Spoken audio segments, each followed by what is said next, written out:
Welcome back to episode 5 of Urdizzle's Zero to Hero series. And today we're going to tackle Grizzly Gulch. And to check out what discs I'm running, I've got my accurate windbreak fuse, which is my money disc, a couple of compasses there, a couple explorers, and then the windbreak musket, which should help on some of the longer holes coming up on Grizzly Gulch and some of the other ones depending on when I get a driver. So this one, up to this point, I've had pretty good luck with the first few courses. I've been getting the 3 stars on the first run through, other than Sunshine. Remember, that took me 2. And it's just been pretty smooth sailing. And I think that will change here on Grizzly Gulch, because this will be a significantly harder course without any drivers. Because what you're doing is you're kind of taking away some of the eagle opportunities. So right there, I threw my accurate compass. So without those eagles, you kind of lose those buffer strokes to make mistakes on the par 3s, because there are some much harder par 3s on this than there are on the previous courses. So hole 1, I threw a 4-hand compass. Hole 2, I'm throwing a 4-hand accurate turn explorer, which again, that throws a lot like my river, but you notice it's got a little more fade than a river does. But that's a pretty easy shot. So I need to remember that will come back a little at the end, even though it is a turn disc. So 2 for 2. All right, this is one I was worried about, and that is probably the worst possible win I could have on this. Cross headwind of 3, so I'm going to throw the musket and just hope to get it up there somewhere. And luckily I have a windbreak musket. That's why I have the windbreak musket here. So that's actually a pretty reasonable spot, 134 feet. I'm just going to kind of throw it up top. That's going a little left from where I wanted. That should be fine. Should be around 40, 50. Oh, 60. Ooh. A little further out than I wanted, but that's still in putting range for me. Let's make sure we get that. All right. So that is, again, you're not eagling that one unless you get some crazy throw in. So I will most definitely take the birdie on that one. And then hole 4, I've been liking the up over the bridge route. You got to be careful where you throw it so it doesn't slam into the rocks and kick out of bounds. But it's a pretty safe route. Again, I would, if you're having issues with the up the middle route, I would mess around with that up over the top, because it does work reasonably well. All right, hole 5. Again, this is one where I just don't have the discs to get it up top. But if I can throw this short enough, I can get a throw in, and that is too far.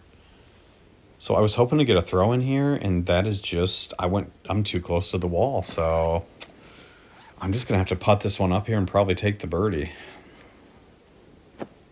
Yeah, that is not going to work. So I was hoping to at least get an eagle shot at it, but that is not going to happen. But there's no point in being stupid there and trying to throw it up over the top and then clipping the wall and kicking backwards and then being right back where you were with no better shape. All right, hole 6, probably going to have to take I was going to say take a birdie, but that is a phenomenal drive. That was with a windbreak musket, and I'm within putting range. Okay, not going to lie, I was not expecting that. Wow, that is most definitely a bonus eagle. Again, I was just trying to play to the opening and maybe get a long throwing opportunity. Definitely not expecting that. All right, hole 7. We are in great shape, but this hole I'm a little worried about, and that is not going to come back. Go, go, go, go, go, go, go. Oh, damn it. Man, I was in such good shape after that eagle, and yeah, this is basically a tap-in par, but man, if I could have just gotten that somewhere in play, I would have gone in it, because these last 2 holes are just, you never know what's going to happen. So this one I'm going to throw a 4-hand musket, hole 8, and just hope to keep it safe, no trees. All right, that's perfect. And depending on where we are, we're probably going to go explore or musket again. Yeah, we're just going to throw this up there. Easy peasy. It's all about the drive. I mean, once you get it down below there, it's pretty standard stuff. All right, we're in good shape. I think to get 3 stars, I need to birdie this one. So we're going to throw the musket, and that wind of 3 is a little sketchy with the windbreak. And that's a coin flip whether it gets up there or not. That's an awful kick. Oh, wow. I had everything lined up, and then that happened. Let's see if we can make this. Nope, left. Well, crap. Left and high. So my run of good rounds has kind of ended there. I honestly thought I had the 3-star round going and just couldn't execute. Couldn't execute on hole 9, which I know that cave to cave gets a lot of people, so we can't be too surprised by that. All right, so we're going to go ahead, back at it again. I did get a couple new discs, an accurate an accurate Glide Explorer, which I don't know if we want that one in the bag. Yeah, I guess we can do that one because I already had the Glide, so now it's just accurate Glide. So yeah, that makes sense. All right, so we're slowly upgrading our bag, and now we're going to go back at this. And I was kind of fortunate. I got a pretty good start on this course, that first run through, having that eagle. So we're just going to go back at it. Again, hole 1, throw the compass, or the fuse in this case. We'll try that.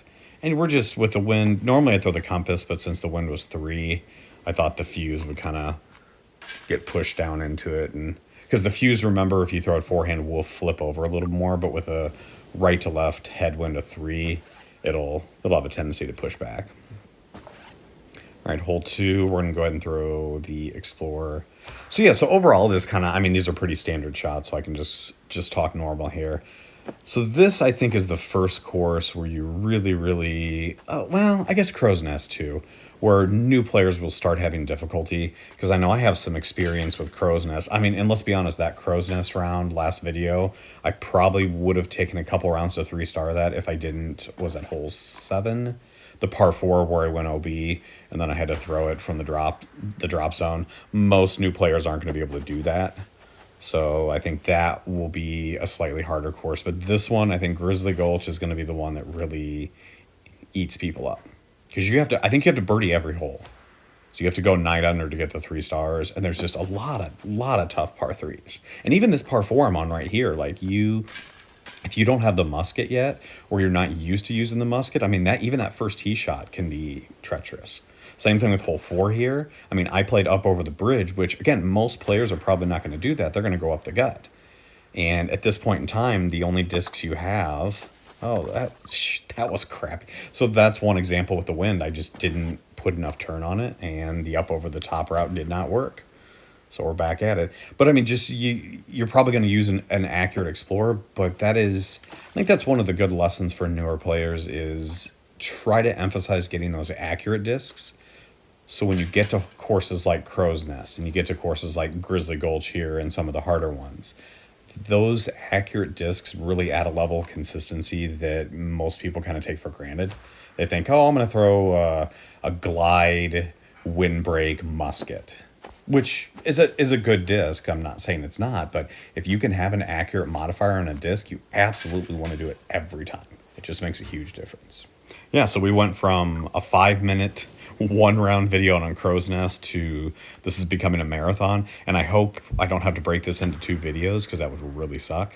And we're going to get a little more aggressive here, and that's crap. Wow. So that is, I guess that's what it is. So you try to get more aggressive to make up strokes, and just things don't work out. So this, if you're an early player and you're asking like, when do I get drivers? When do I get drivers? A lot of what you need to learn before you get your ballistas and your ballista pros and even your havocs and your recoils is you've got to learn course management.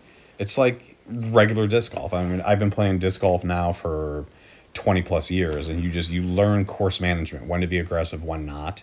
And I think a lot of top players will agree with me that you really have to manage the course and realize you don't have to park everything. You don't have to go for every eagle, especially when you're first learning stuff. But selective aggression is the best way to describe it. So right here, I learned from that with these discs. I can't go too close to that particular fence right there. So I'm going to play it right at the edge and just let the wind carry it into this open area, get my birdie, and get out. Because let's be honest, I'm not going to eagle this one. I mean, you're going to throw it in from down there, once every 40 times? It's just not worth risking. So just get it up there, get your birdie, and get out. So let's see if we can not make stupid decisions on the next few holes and get us a better streak going. So I'm still going to go up over the top. Wind, right to left wind of 2. So I'm going to aim a little lower just to get a better angle on this. There we go. That will work. And if you play this smart, that's how that up and over route can go Again, not having the accurate modifier. I think my previous round when I hit the wall and went into the water, I just didn't do it correctly. All right, so let's see if we can make the adjustment here. Wind to 3. I don't want to go too far, so I'm going to disc down to an Explorer. I just want to give myself a shot at Eagle. And that's a little further back than I wanted, but I still got to look. 127. Pull back there. Bam.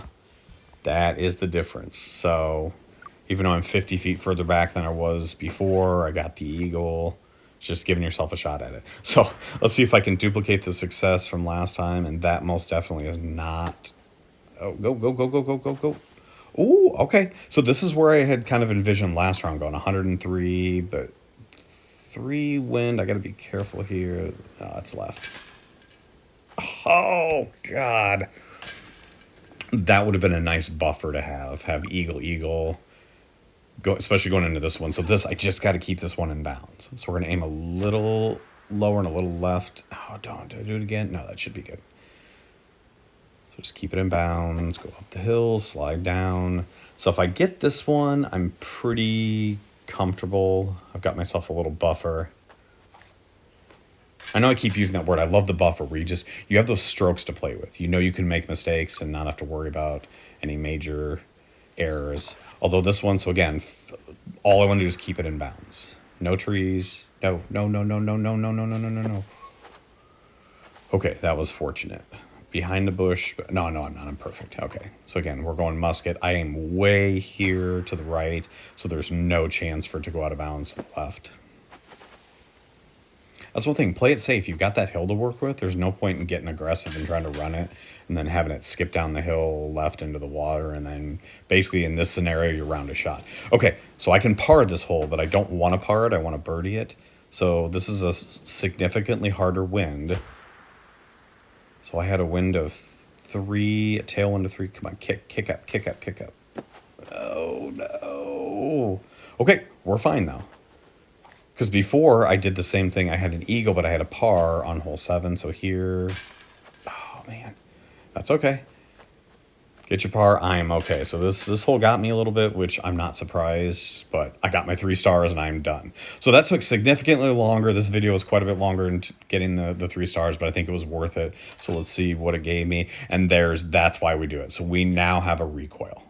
And that recoil is going to be a huge difference now. In other courses, it just adds that distance that we don't have with the musket. So we are probably going to pull out one of the compasses.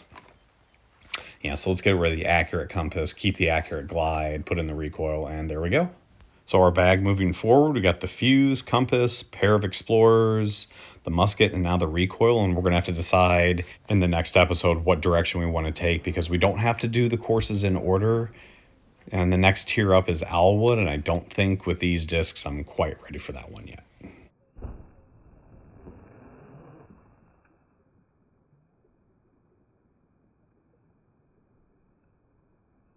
So this is Urdizzle signing off of episode 5 of Zero to Hero, and we will be back with episode 6 of who knows what course. We'll just have to wait and see.